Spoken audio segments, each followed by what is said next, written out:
एक घर में 3 भाई और एक बहन थी। बड़ा और छोटा पढ़ने में बहुत तेज थे। उनके माँ बाप वैसे तो उन चारों से बेहद प्यार करते थे, मगर मझले बेटे से थोड़ा परेशान से थे। बड़ा बेटा पढ़ लिख कर डॉक्टर बन गया, छोटा भी पढ़ लिख कर इंजीनियर बन गया, मगर मझला बिल्कुल आवारा और गवार बन के ही रह गया। सबसे बड़े बेटे और सबसे छोटी बेटे की शादी हो गई और बहन ने लव मैरिज कर ली। बहन की शादी भी अच्छे घराने में हुई थी। आखिर उसके 2 भाई डॉक्टर और इंजीनियर जो थे, लेकिन मझले को कोई लड़की नहीं मिल रही थी। बाप भी परेशान था और माँ भी परेशान थी। बहन जब भी मायके आती सबसे पहले छोटे भाई और बड़े भैया से मिलती, मगर मझले से कम ही मिलती थी, क्योंकि वह न तो कुछ दे सकता था और न ही वह जल्दी घर पे मिलता था। वैसे वह दिहाड़ी मजदूरी करता था।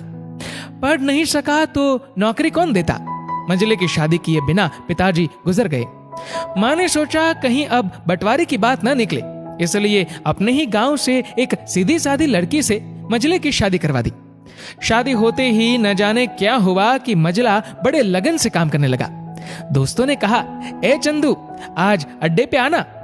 चंदू ने कहा, आज नहीं, फिर कभी। दोस्त ने कहा, अरे तू शादी के बाद तो जैसे बीबी का गुलाम ही हो गया। चंदू ने कहा, अरे ऐसी बात नहीं, कल मैं अकेला एक पेट था तो अपनी रोटी के हिस्से कमा लेता था। अब 2 पेट है आज, और कल 4 पेट हो सकते हैं। घर वाले मुझे नालायक कहते थे, मेरे लिए चलता था, मगर मेरी पत्नी मुझे कभी नालायक कहे तो मेरी मर्दानगी पर एक भद्दा गाली है, क्योंकि एक पत्नी के लिए उसका पति उसकी इज्जत और उम्मीद होता है। उसके घर वालों ने भी तो मुझ पर भरोसा करके ही तो अपनी बेटी दी होगी, फिर उनका भरोसा कैसे तोड़ सकता हूँ। कॉलेज में नौकरी की डिग्री मिलती है, लेकिन ऐसे संस्कार तो माँ बाप से मिलते हैं जो मझले बेटे में थे।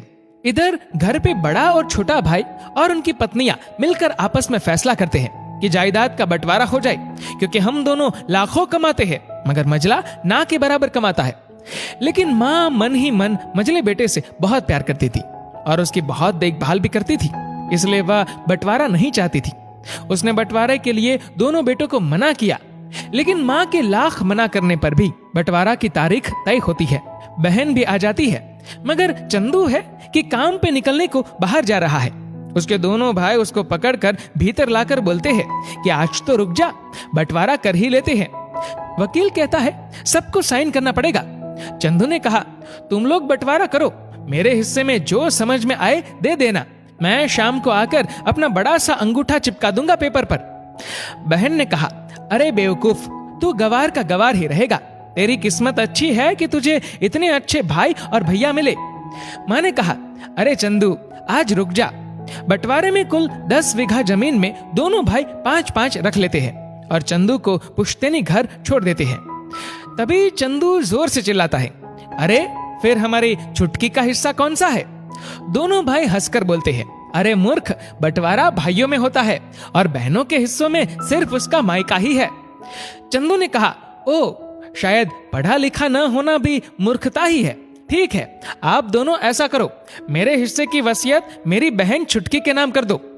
दोनों भाई चकित होकर बोलते हैं, और तू? चंदू माँ की ओर देख के मुस्कुराते बोलता है, मेरे हिस्से में माँ है ना। फिर अपनी बीबी की ओर देखकर बोलता है मुस्कुरा के, क्यों चंदूनी जी, क्या मैंने गलत कहा? चंदूनी अपनी सांस से लिपट कर कहती है, इससे बड़ी वसीयत क्या होगी मेरे लिए कि मुझे माँ जैसी सासू मिली और बाप जैसा ख्याल रखने वाला पति। बस यही शब्द थे जिसने बंटवारे को सन्नाटे में बदल दिया। बहन दौड़कर अपने गवार भैया से गले लगकर रोते हुए कहती है कि माफ कर दो भैया मुझे, क्योंकि मैं समझ न सकी आपको। चंदू ने कहा, इस घर में तेरा भी उतना ही अधिकार है जितना हम सभी का। मेरे लिए तुम सब बहुत अजीज हो, चाहे पास रहो या दूर। माँ का चुनाव इसलिए किया ताकि तुम सब हमेशा मुझे याद आओ, क्योंकि ये वही कोख है जहां हमने 9 महीने गुजारे।